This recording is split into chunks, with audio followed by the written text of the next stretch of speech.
Hello, everyone. Today, we're going to talk about cognitivism and cognitive learning theories. Let's start. First of all, I'm going to show you my content. We're going to learn what is cognitivism, what are some core concepts of cognitivism, what are the key elements of cognitivism, what are the major theorists of cognitivism, and Piaget and his cognitive development theory, cognitivism and behavioralism, their differences, benefits of cognitivism, criticism of cognitivism, and classroom applications, especially ILT context, and closure part. Let's start. First of all, what is cognitivism? Okay, cognitivism is a theoretical framework. It emerged in 1950s. It arose as a reaction to behaviorism, okay? And it emphasizes the role of the mind in learning. It focuses on internal mental process such as thinking, memory, problem solving. Unlike behaviorism focuses on observable behavior. Okay? But cognitivism views the mind as an active participant in understanding and constructing knowledge. Some of the core concepts of cognitivism is schema. Okay, what is schema? A schema is a schema containing everything we know. Okay, I'm gonna tell you these concepts. We have cognitive dissonance and assimilation and accommodation. Okay, for example, imagine this as a tiger, okay? This is a tiger, and I'm showing a kid what is it. And first of all, he knows what is a cat, so he will try to explain this in a cat schema, okay? Because he have cat schema. And after a long time, when this is not enough to explain it, for example, the round hole is what we knew. We knew cat, but the square is a tiger schema, okay? So it is cognitive dissonance. We call this cognitive dissonance. Learner's schema doesn't align with new information. So what do we do in here? First of all, we are trying to make an assimilation. We are trying to fit in our new knowledge into cat schema, into our existing schema. But after some time, when child realizes that cat schema doesn't work anymore, then he's going to create a new schema, which is a tiger schema, and this is called accommodation. Accommodation is creating a new schema. Okay, that was it. So, what are the key elements of cognitive learning? First of all, is comprehension, because when learning something, you're going to ask yourself, why am I learning this and how will it benefit me? Okay, this is so important. And second one is memory. Memory is like engaging old informations with the new ones. Okay, this is important. And application is using these informations in our real life scenarios. Now we're going to talk about some of the cognitive theorists. Okay, first of all, Jean Piaget. Jean Piaget has cognitive development, and I think he is the most important theorist in cognitivism.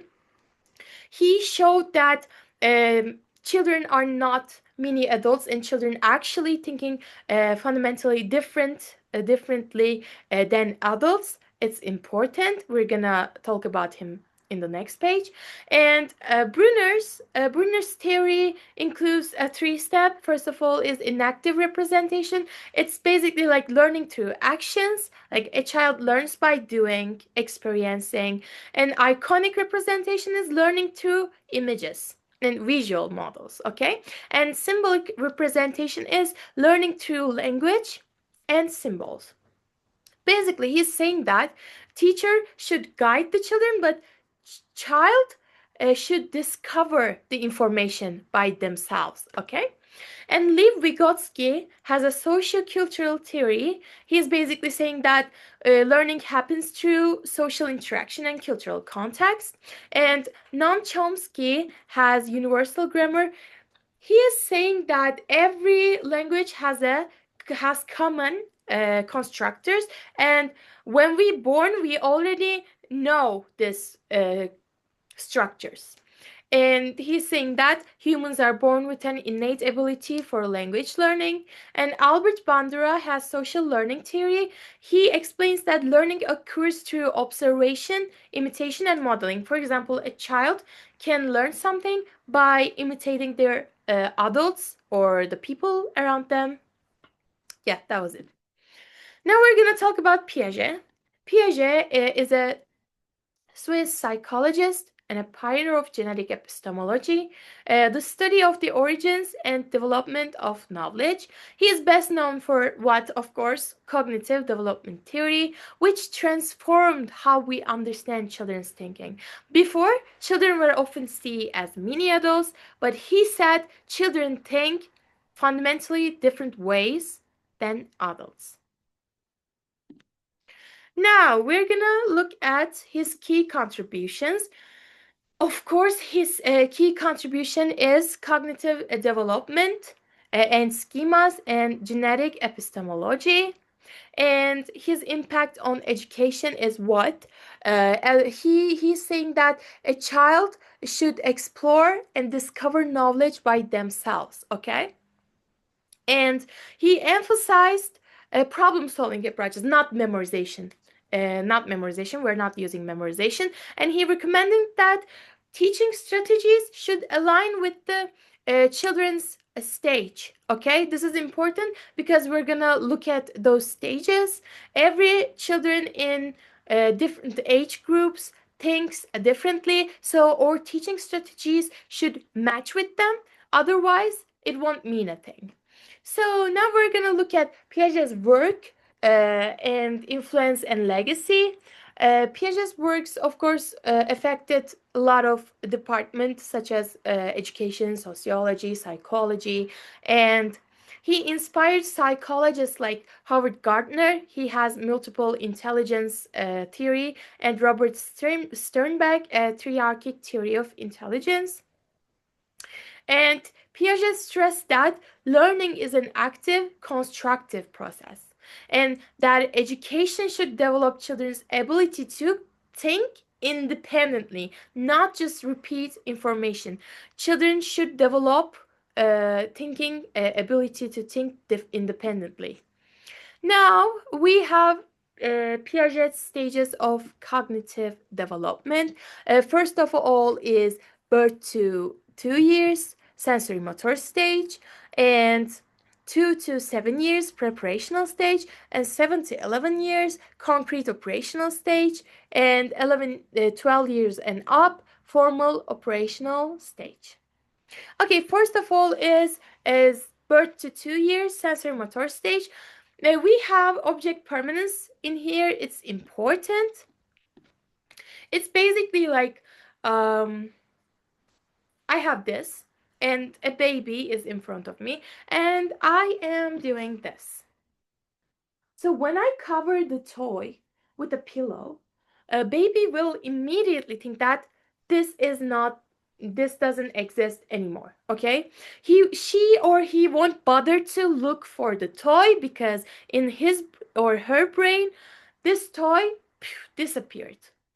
Okay, but actually I just covered it. So the toy is actually behind the pillow, but they won't be able to think like that. And in here we also have babies suck their toys. They have this development of this reflex and also holding things.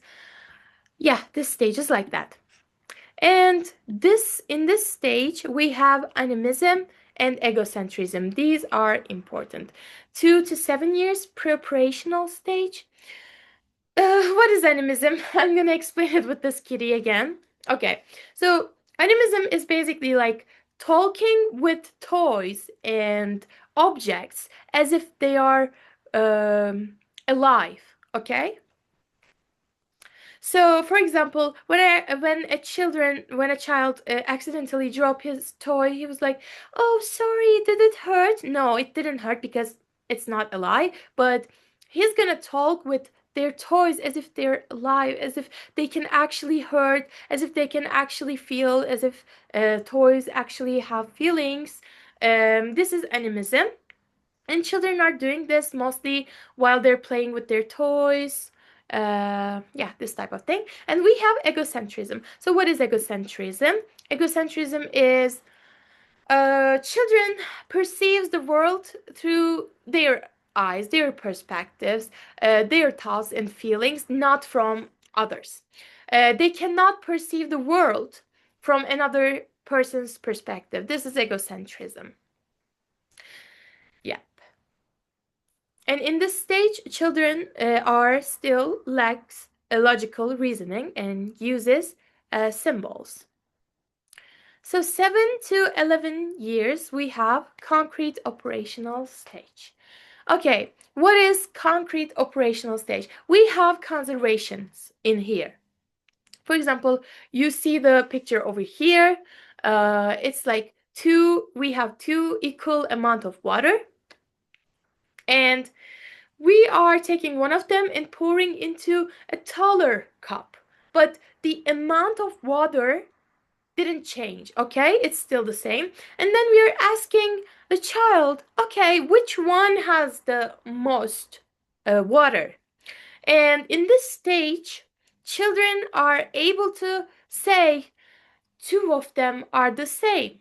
They can say this, but if they can't say that, if they say that, oh, taller one has more water, then they're lack of understanding these types of conservation, okay? For example, we have other types of conservations too. For example, conservation of matter. We have two equal balls of clay, but when we squeeze into a long shape, then children will assume that longer one is bigger. Okay, so this is wrong. And we have conservation of number. You see the pictures over there. Conservation of quantity, conservation of area, conservation of weight, and conservation of volume. In this stage, you can see the ages right here. In these ages, children are able to recognize it. And we have formal operational stage. Okay, in here, children are able to think philosophically, able to think able to understand religion things such as God, angels, and also they are exploring their identity. They are asking, who am I? Okay. In this stage, children thinks in hypothetical terms, and in this stage we have reasoning. Children begin to think abstractly and can form hypothetical ideas because this stage is through adulthood, right? Yep. Now we're gonna talk about behavioralism and cognitivism. Last week we saw behavioralism. Behavioralism focuses on observable behaviors, we mentioned from the beginning, and this regards mental processes. And learning is based on what? Stimulus and response relationship. And behavior is shaped by reinforcement and punishment. Our key figures are John B. Watson, B.F. Skinner, and Ivan Pavlov. In here, the mind is a blank slate, and learning occurs through external influences. But in cognitivism, we focuses on mental processes such as thinking, understanding, and learning involves how people think. Okay? And knowledge is actively constructed by the individual. The child interprets and gives meaning to information, and our key concepts were what? Schema, assimilation, accommodation, and equilibration. So, what were they? Schemas were the informations, old informations in our brain, and assimilation was the state of we were trying to fit in or new information into the old schemas, and accommodation was creating a new schema for the knowledge, and equilibration is the balance between them. And our key figure and our most important figure is Jean Piaget. And learning changes with age and development because we saw the stages, right? For example, zero birth to 2 years old cannot think the same with a 12 years old. Learning changes with age and development.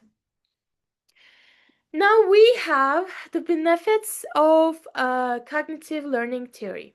First of all, is it supports lifelong and faster learning because in here we're looking back and we're seeing which methods are the best for us, and it saves time and we learn faster, and it boosts comprehension. I guess Confucius has a saying in here: show me and I forget, teach me and I remember, involve me and I learn. So if you involve yourself something, you actually learn. Involving yourself is so important, and it gives learners more confidence because people who feel secure about what they know are more tend to be confident person, and it improves problem solving skills, help of their supervisors, and it promotes abstract thinking, not only focusing on the tree but actually focusing on the forest. Okay, it expands our thinking. And the limitations of cognitive learning theory is basically um, okay, this method was 100 years ago, so of course, there are some areas where it has been challenged.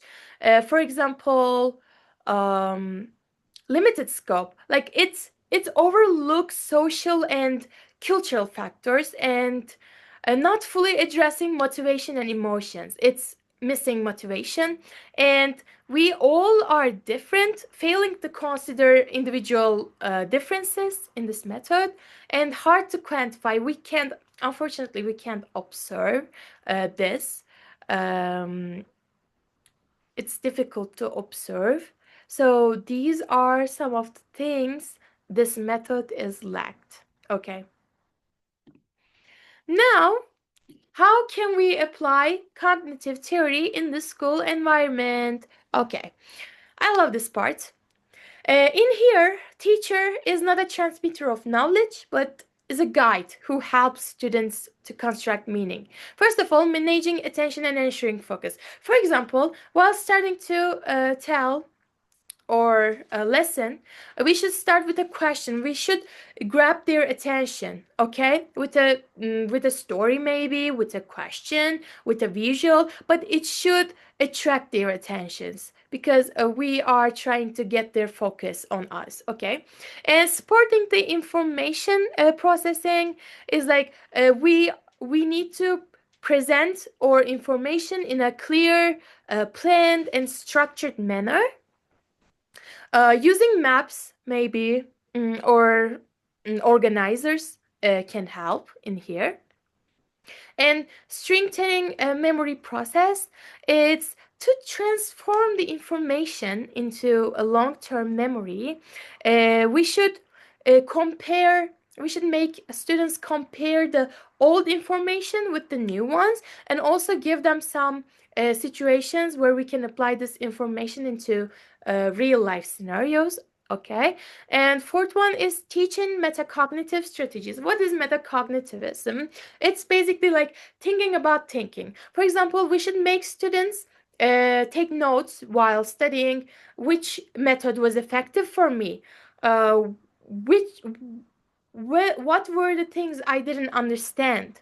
They should take notes and they should say, okay, how can I change this? How can I make this better? We should teach children to do that. Because it's not only what to learn, but it's actually how to learn. This is the important part. And facilitating knowledge transfer. Um, it's like how should I say that? Facilitating knowledge transfer is um, we should we should give children tasks to allow them to you know apply these informations. For example, quizzes, okay, quizzes and maps like summary, context summaries. We should test our students' learning in this way. And planning instruction based on cognitive principles are so important too, because every student has a different way of learning, and we should plan our teaching for the students, students' capacity, students' knowledge. So I put here a brief example scenario. For example, we are teaching past tense. Before teaching the past tense, English teacher reviews students' previous knowledge to past present tense. Okay, the teacher draws a table comparing two tenses. We are asking like, okay, what did we learn? Now we're gonna learn this, and we should make them relate the topic into real life situations, such as, okay, what did you do yesterday? We are teaching them past tense, but we're also saying, what did you do yesterday? We're relating it into a real life scenario. And after the lesson, students write a short reflection saying, okay, which concepts were easy for me today, which concepts were hard for me, and which should I review again, and how should I work? This example illustrates the flow, attention grabbing, information processing, memory, transfer, and metacognitive awareness. Okay, these are my references, the websites I used. And thank you so much for listening to me. I hope you enjoyed it. See you in other videos. Thank you.